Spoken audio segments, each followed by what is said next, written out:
All right. Well, talking about mathematics, it's been mathematically confirmed that the champions of the 2024-25 Nigeria Premier League football season, Remo Stars, will be presented with the league title tomorrow, Sunday. Of course, no, not tomorrow, just a week up at the 11th of May after their last home game of the season against Southwest rivals Ikorodu City. The league board has confirmed. Remo Stars won their first ever NPFL title with 3 games to spare last week Sunday, clinching the title in front of their fans in Ikene with a 1-0 win over Niger Tornadoes in a matchday 35 game. With 3 matches left to play this season, Remo Stars will be at home for the last time against Ikorodu City on matchday 37, and they can restart their title celebrations with the Southwest Derby. I mean, a good one. Coming up from Rangers last season, I know, and these are basically what we say the 2 best coaches in the local scene and all of that, and then passing it on. My question, and that is what a number of people are asking: what can Remo Stars do on the continent? We have sorely underperformed in the continent. We need a team that can go there. We don't even qualify for the group phase of the Champions League. It's been a while. We did. It's been a while. The group phase. I think Remo Stars have learned their lesson. And there's also financial backing this time around. Rangers had financial backing. Aqua United had financial backing as champions. It has to do with recruitment. Okay. You cannot expect a squad that has a lot of Nigerians there. Nigerians that have probably not even played the Continental Championship before to go and do something. It's more like you saying, I don't want to say Nigeria's coefficient is that low to be comparing them to like the likes of Celtic. No. Nigeria has to be one of the top 10 or even top 5 in terms of history. Hey, that's history, but if it's coefficient past 5 years. Yes, coefficient in the past 10 years. Coefficients are normally in 5 years. I mean even saying if we extend it to 2015, okay, we're not in the top 10 because we haven't won the Confederations Cup, neither have we won the Champions League since 2003. When we went last, but we've been to the final since I think in the 2010s. So anything from 2020 now we've been terrible. Yes, we've been terrible. And I think there's 210 million naira for Remo Stars now for them winning the league, so they can beef up their squad. If there's any team I think I can trust now to beef up their squad when it is money, it has to be Remo Stars. The mentality of the owner has to change. Can they go up against the likes of the Mamelodi Sundowns? I do not. I cannot.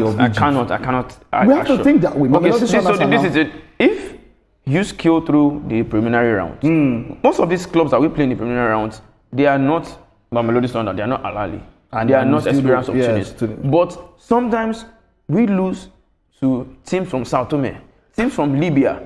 I understand that, okay, the Libyan league might be a little bit harsh, top there, yeah, but we can do this. We can do this.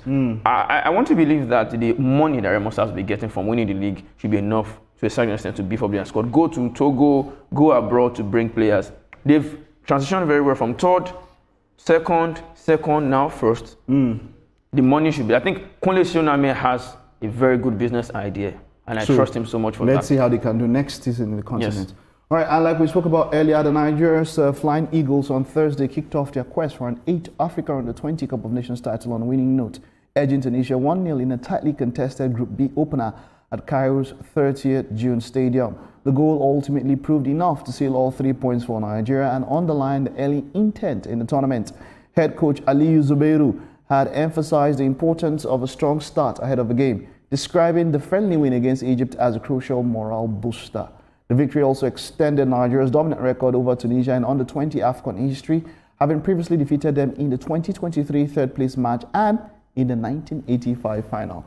It's been a while. Yeah, weekend boys. Our forte when it comes to football has been cadet level championship, tournament and all of that. But for, like you said, in the last 10, 15, we've been doing so bad. In the last 10 years, the last time we won the Under-17 World Cup was 2015. 2017, we didn't qualify for Under-17.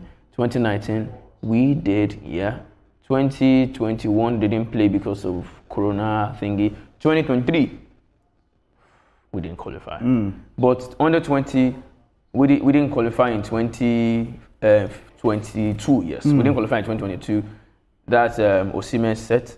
Okay. And then we didn't qualify again. The last time we qualified was the last on Africa Cup of Nations, where we took third, defeating Tunisia. Then we went to World Cup.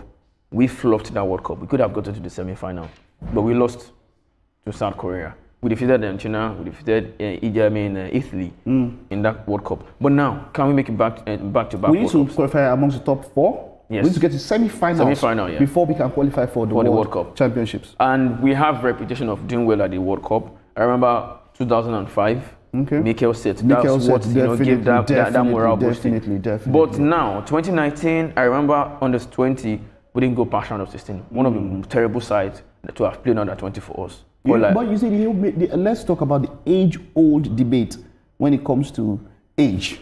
You see what I did there? You remember that tournament? You had Messi, you had Mikel, you had Taita. Yeah, you see the 3 of them. When did Messi and Taita will retire? Okay, I said Messi. When did Mikel and Taita will retire? Okay, It's a question. I didn't say you explain. No. Okay, so my point is that we have been doing well probably because we take not at all. older people. No. People who are older. I want to disagree. Okay. Me retiring at 34 does not mean that I'm not still good enough. What Taita was retired? Taita was not retired. I mean, he retired like about 2 or 3 years ago. Where was he playing before that? See, one thing I want to tell you about Nigerian players is we get complacent and we get comfortable when we have the money in the bag. You know, most of us grew up from face me, I slap you, all of those things. So by the time we touch small money, we get very comfortable. This man played for Marseille. Somebody from the MPFL to Marseille, AC Milan. He has tried his best, and then moving to Helsinki in Finland. We can get to the semi-finals this time. Of course, we can get to the semi-finals. All right. Okay. Let's wrap up with Greg Popovich, who has stepped down from his position as head coach of the San Antonio Spurs after 29 seasons with the team. NBA franchise San Antonio Spurs announced that Popovich's resignation as head coach, while disclosing the 76-year-old will transition into the role of president of basketball operations at the organization. Over 29 seasons, Popovich oversaw 1,422 regular season victories, the most by a head coach in NBA history, and led the Spurs to 5 NBA championships, most recently in 2014. He led the U.S. men's basketball team to gold at the 2020 Tokyo Olympics, and in 2023 was inducted into the Basketball Hall of Fame. He was the longest-serving active coach in any major U.S. sports. 29 years. Baba, can you stay at a company or any place for even anything close to that? Well, that's a grandpa over there, basically, yeah? I don't think I can stay at a company for 29 years. More like I'm giving you all my lifetime. Yeah. But if you're increasing my money every time, then why not stay? Why not stay? For football, we've had people that stayed as high as 40. 40. Wenger stayed at Arsenal for 20 years, 27 years, Ferguson. As long as my money is increasing, and then I am still relevant in the industry. You can still stay. No, not everybody will create a business now. All right, thank you very much, TVC. Of course, we'll be looking forward to Arsenal giving Liverpool a guard of honor. I know, you have to start with Chelsea first. All right, well, that's it on Sports Update for this morning. We'll take a short time, and when we get back, of course, we're taking a look at